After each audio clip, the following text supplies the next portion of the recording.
Bonjour. Dernièrement, par rapport à la dernière vidéo, Guy Langto, comme disent ses adeptes, et aussi Marie-Paul Giguère, une des choses qui ressortait beaucoup dans les commentaires, c'est le fait qu'il s'agit de vieilles dames, de mamies, puis que quelque part, ça rajoutait au danger, au fait qu'on baisse la garde par rapport à certains types d'individus. Aussi, ça leur donne un certain charisme de matriarche. Par après, j'observais la chose en me disant, oui, le prédateur, la vieille dame, la mamie, la grand-mère et le prédateur jusqu'à un certain point au niveau de l'inconscient peuvent être interchangeables, puis il y a des choses à faire, il y a différentes pistes de réflexion. Si on prend les contes anciens, par exemple, comme il y a dans les recueils de Charles Perrault, si on prend le petit chaperon rouge, qui est souvent vu comme d'origine allemande ou anglaise à cause des frères Grimm, mais Charles Perrault, c'est bien avant les frères Grimm, et il y a des œuvres d'art de la fin du Moyen Âge puis de la Renaissance qui démontrent que c'est réellement une histoire d'origine française. C'est des histoires que en campagne, au niveau de l'oral, étaient transmises, c'était oral. Oui, le loup et la grand-mère sont interchangeables. Il s'agit de figures proches.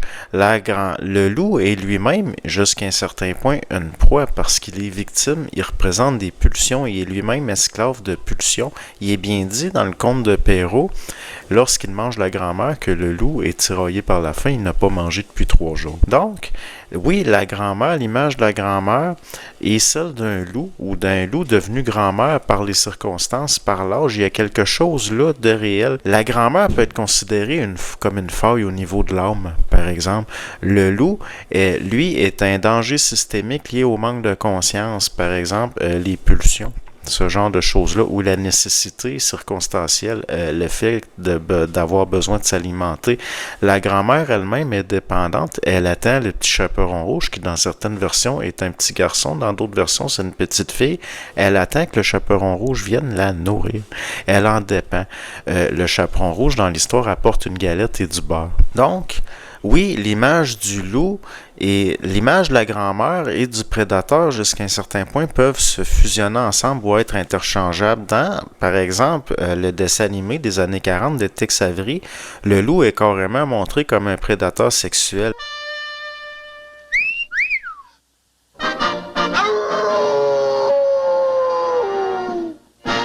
Mais la grand-mère aussi. Hiya, cousin, what's buzzin'? Et le loup devient la proie de la grand-mère pour des raisons comiques. Chez Charles Perrault, ce qui est étrange avec ce qui est surprenant, ce qui peut être surprenant par des gens qui n'ont pas étudié ces choses-là, c'est qu'à l'époque de Charles Perrault est un moraliste chrétien, défenseur de la nouveauté. Parce qu'à l'époque, il y a une querelle avec les tenants du classicisme, qui eux sont plus libertins, ont des mœurs moins rigides, sont moins rigides que les moralistes chrétiens qui, eux, défendent la nouveauté. Et ça, c'est très étrange parce qu'il y a une inversion totale avec aujourd'hui. Chez Charles Perrault, comme je dis que, par exemple, dans son recueil Les Contes de Ma Mère Loi, Ma Mère Loi, c'est un personnage campagnard qui symbolise jusqu'à un certain point la transmission orale au niveau des campagnes de certaines histoires que les nourrices qui venaient travailler à la ville, les bonnes d'enfants, transmettaient aux enfants. Charles Perrault va atténuer le côté cru et très très dur des contes. Ma Mère Loi, comme je vous dis, c'est un personnage générique. En québécois, en canadien français, on pourrait traduire ça par les histoires de mes mères machin chouette, si vous voulez. Mais ça revient à ça. C'est une image positive d'une vieille dame. Mais dans les contes de Perrault, l'image de la vieille dame est toujours proche ou interchangeable, va être interchangeable. Il y a une certaine polarité morale. La grand-mère peut symboliser, dans l'histoire de Perrault, peut symboliser jusqu'à un certain point l'âme de l'enfant, la mémoire. C'est une vieille dame, c'est le patrimoine génétique ancien, puis bon, au niveau inconsciemment, on peut l'interpréter comme l'âme. Le seul principe actif dans l'histoire, c'est le loup, qui va être le seul masculin au niveau de Perrault, parce que le chaperon rouge dans la version de Perrault est une petite fille. Le seul principe réellement actif, c'est le loup, qui est masculin, qui est défini comme masculin. Donc, c'est une histoire où il y a l'âme, il y a l'ego, il y a les pulsions, il y a le besoin nourricier, il y a la nécessité, il y a la vie, il y a la mort, mais il n'y a pas le principe actif de l'esprit. Et chez Perrault, l'histoire finit mal au sens où la grand-mère et la petite-fille finissent dévorées par le loup. C'est les frères Grimm qui plus tard vont rajouter un chasseur, vont rajouter la fin complètement ridicule du petit chaperon rouge et de la grand-mère qui sortent vivantes du ventre du loup, ce qui est typique de la façon de remodeler par les cousins germains qui aiment donner la belle part aux animaux, à la nature, aux pulsions, aux choses de la nature, mais il reste que l'esprit est totalement absent. Et on voit aussi chez Marie-Paul Giguère une soumission totale à l'âme souveraine. Or, la souveraineté de l'âme, c'est, jusqu'à un certain point, une répétition de ce qu'on pourrait appeler la faute luciférienne. Parce que c'est l'esprit qui est censé être le principe actif. Donc, on voit la même chose aussi chez les dièses, que obéir à l'âme est souveraine, puis finalement, l'âme qui est, entre autres, mémoire, qui est, entre autres, lié à la nécessité génétique, parce que une des parties qu'on pourrait dire matérialiser au niveau biologique de l'âme, c'est la génétique, parce que l'âme est mémoire expérimentale. Pour du vécu, c'est par l'âme qu'il y a incarnation au niveau de certains principes, tels que ça nous a été transmis, entre autres, par les traditions et de la façon dont on définit ces principes-là. Donc oui, Guylaine Langto est un loup déguisé en grand-mère, mais c'est aussi une grand-mère devenue un loup. C'est un loup âgé, femelle, un loup grand-mère. Et c'est pareil avec Marie-Paul Giguère. C'est la même chose. Et jusqu'à un certain point, leurs adeptes ont tous quelque chose d'enfantin. Presque sans exception. Ceux qui se manifestent, beaucoup d'hommes d'un certain type, on va le dire comme ça, au niveau... Il y a peu d'hommes. Mais quand il y a des hommes, c'est des espèces de... On va rester gentil. L'esprit est un principe nourricier, mais je veux dire, il y a horizontalisation au niveau de l'âme, d'où le 8 horizontal, entre autres. Puis, parce qu'il y a absence du côté réellement nourricier par rapport à ce qu'on pourrait appeler un plan supérieur, il y a l'âme qui est enfermée en circuit fermé, puis qui va être soumise, justement, à des lois d'entropie, si on peut dire, dans le sens que, l'âme seule ne peut que se dévorer elle-même. Vous le voyez, je l'avais dit il y a longtemps, que l'évolution de l'âme allait servir de prétexte à des choses, des structures, au fond, qui sont des coupures avec ce qu'on pourrait appeler l'esprit. Au sens où ça avait été transmis traditionnellement. Pour des raisons que j'ignore, on dirait que ça a été coupé volontairement par des gens qui sont liés justement au pouvoir, à l'instruction, la culture populaire, ce genre de choses-là. L'âme sert de prétexte pour justifier de la médiocrité, de la souffrance inutile. La souffrance inutile, elle sert dès que vous voyez qu'elle est inutile. Ça sert soit à la volonté, soit à la conscience. Mais c'est la même chose pour quelqu'un de créatif, parce que la volonté devient une manifestation de la conscience. Une conscience individuelle, c'est une diffraction de l'intelligence universelle, si vous voulez. Une volonté, c'est une manifestation d'une conscience dans l'expérimental. Là où il y avait de la programmation, il y a maintenant une conscience intégrale qui manifeste une volonté créative. Donc, jusqu'à un certain point, tout ça, parce que c'est des réalités, ce qu'on pourrait appeler, entre guillemets, des vérités, puis que c'est intemporel, puis que ça transcende tout, il y a chez Perrault l'histoire au fond de l'âme. Dans la matière, il y a tout, il y a ce que certains appelleraient entre autres des archétypes, mais ça va plus loin que ça, parce que les psychanalystes étant très limités, par exemple, vont identifier le chaperon rouge par exemple, le rouge à la sexualité, ce genre de choses-là, alors que à l'époque de Perrault, les couleurs, c'est complètement autre chose. Par exemple, le manteau rouge du Christ a quelque chose d'une symbolique de protection. Il ne faut pas oublier que c'est des contes du Moyen-Âge. Donc, jusqu'à un certain point, la chape rouge peut représenter ce qu'on pourrait dire la moralité, la scrupule, ou ce que vous voulez, dans son sens positif. Si vous voulez, le surmoi. Puis aussi, c'est un vêtement qu'on met par-dessus les autres vêtements. Puis il y aurait des liens à faire, même ceux qui s'intéressent au niveau de la consonance, par de la symbolique, puis de choses liées aux mots. Sur moi et sur soi, il y a des jeux de mots à faire, ceux que ça intéresse, là, qui ont l'esprit tourné vers ça, qui aiment faire de l'esprit. Mais il reste que c'est très intéressant. Une volonté créative, une intelligence, ça donne une direction à l'énergie, selon une intelligence systémique du structurel. C'est-à-dire que si vous donnez une direction à l'énergie, c'est parce que vous transcendez le conséquentiel temporel par une vue des conséquences. Vous êtes conséquent. Donc, c'est pas comme un animal qui réagit à des stimuli en obéissant à son instinct d'une façon mécanique, en subissant son expérience selon les lois de l'âme, les lois horizontales de l'âme. Dans l'inconscience réelle, il y a un centre d'observation positionné, dont une présence, c'est-à-dire qui est réellement dans le présent, qui n'est pas juste modulé par la mémoire, c'est-à-dire l'horizontalité de l'âme, qui est de la mémoire, ou simplement la prédiction mécanique d'un futur lié à un intellect mécanique. Il faut qu'il y ait une observation qui est liée à une présence, mais qui est en dehors de ce qu'on pourrait appeler le passé mémoriel, puis le futur projeté intellectuellement.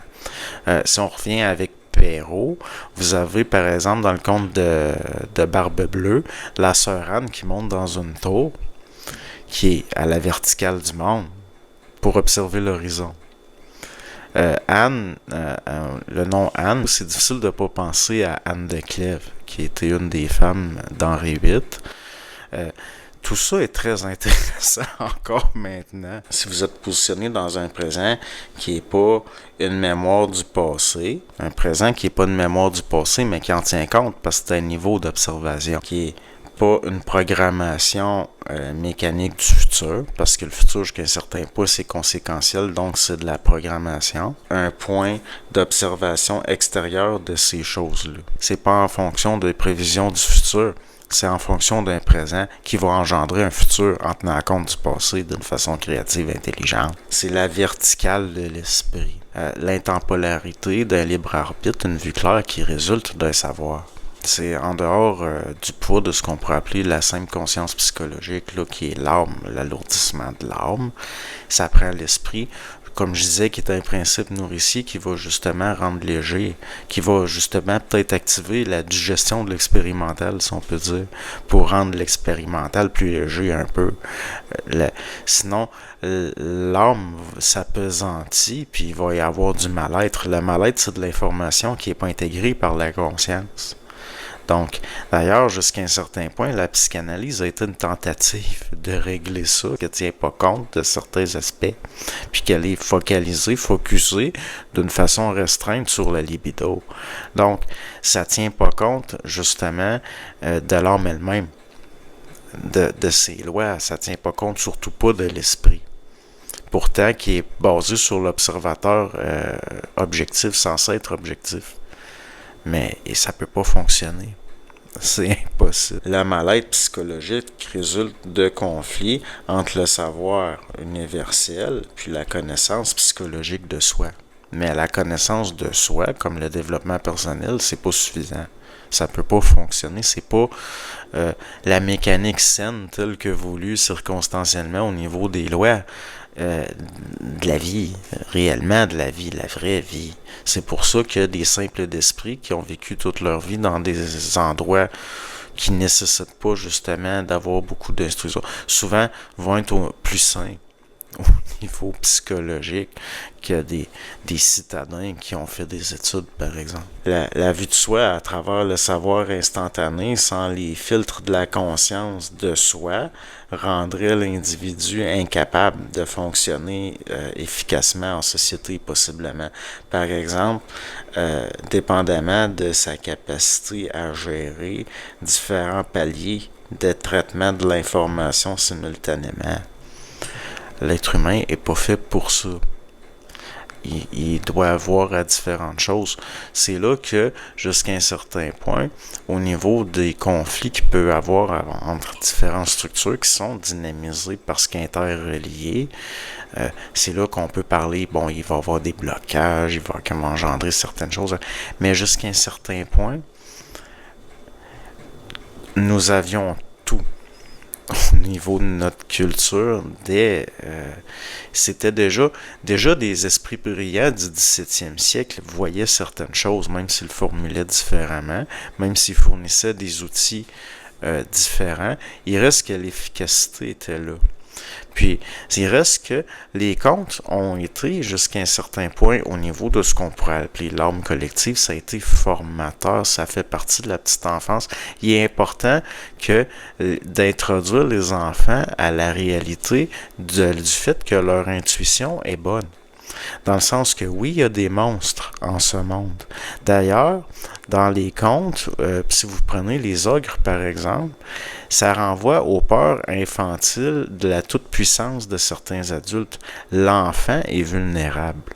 Et l'idée qu'il existe des adultes qui mangent des enfants est pas malsaine à introduire au niveau d'histoire par rapport aux enfants parce qu'il reste que c'est la vérité. C'est la réalité pareille. Au niveau des ogres, c'est étrange parce qu'étymologiquement, au niveau de la provenance des termes, il semblerait que ce soit un terme apparu au Moyen Âge qui parlait au niveau de l'Antiquité d'anciens habitants de l'Angleterre. De certaines pratiques aussi, possiblement. Étrangement, dans les contes de Perrault, par exemple, les ogres ont souvent un statut social très élevé. Par exemple, dans La Belle au bois dormant, la reine qui a de l'ogresse, à un moment donné, dit à son maître d'hôtel qu'elle veut manger la petite Aurore à la sauce Robert. La sauce Robert, qui est une vieille sauce classique finalisée avec de la moutarde, il reste que, si on regarde l'origine du nom Robert, j'ai fait une vidéo par rapport à ça. Au niveau de l'histoire, par exemple, du continent européen, puis de la Grande-Bretagne, puis aussi des gens venus du Nord qui ont colonisé une partie de l'Europe, la Normandie, l'Angleterre, bon. Il reste que c'est quand même curieux. Et on voit que chez Perrault, il n'y a pas seulement non plus une envie d'éduquer au niveau moral, mais il y a aussi certaines choses sous-jacentes, peut-être liées à de la mémoire des peuples, qui dépassent bien au-delà. Faut comprendre qu'on a affaire avec Perrault à un érudit, à un esprit extrêmement brillant. Extrêmement brillant. Il y a différents niveaux de lecture de ces textes. Il y a différents niveaux de lecture, puis ça ouvre parfois par des détails, parce que rien n'est anodin. Au niveau des pérégrinations de l'âme, c'est hasardeux, mais par rapport à un esprit brillant, un esprit, il n'y a pas de place au hasard. Et chez Perrault, chaque détail a son importance, de la façon dont il a transmis les contes. Les contes qui étaient racontés par des nourrices venues de la campagne pour travailler à la ville, des bonnes d'enfants, et s'adressaient aux enfants. Et ils étaient beaucoup plus durs, beaucoup plus crus. Mais à l'époque de Perrault, c'est une mode au niveau des adultes de s'intéresser aux contes, qui par après va être reprise par les gens d'origine anglo-saxonne, d'origine germanique, même du nord de l'Europe, Hans Christian Andersen, ainsi de suite. Mais il reste que Perrault s'adresse à des adultes. Perrault s'adresse à des adultes, il s'adresse à des gens cultivés comme lui, il s'adresse à des gens très très brillants. Et tout ce qui ne peut pas être dit au niveau politique, parce que c'est l'époque de l'Académie française, c'est l'époque des grandes querelles pour jusqu'à un certain point l'influence, pour jusqu'à un certain point flatter le pouvoir ou l'avoir sur son côté au niveau de querelles, parce que par exemple Perrault est en querelle en tant que moraliste, défenseur de la nouveauté de la culture chrétienne européenne, en opposition par rapport aux classiques qui, eux, défendent l'esprit gréco-latin de l'Antiquité. qui est totalement décadent vu la nouvelle pensée. Comme je disais plus tôt, c'est très étrange parce que c'est totalement inversé par rapport à aujourd'hui. Mais il reste qu'il n'y a rien qui est à laisser au hasard chez Perrault. Chaque mot a son importance. Et quand la reine Ogresse dit qu'elle veut manger la petite Aurore à la sauce Robert, moi, je vois un clin d'œil par rapport à ce qui est encore l'histoire de l'Occident maintenant et par rapport à comment des loups ont rusé pour au niveau de faille de l'âme collective pour finalement prendre le pas sur ce qui était l'esprit de l'Europe, le véritable esprit de l'Europe. Comment se fait-il que des gens comme Donald Trump gouvernent jusqu'à un certain point l'avenir de l'Europe? Tout ça n'a pas de raison d'être. C'est n'importe quoi. Est-ce qu'Ursula von der Leyen est à la fois une victime et un prédateur, c'est-à-dire un loup déguisé en grand-mère? À mes yeux, oui. Tout ça est quand même encore intéressant, encore de nos jours, et j'irais même jusqu'à dire de plus en plus.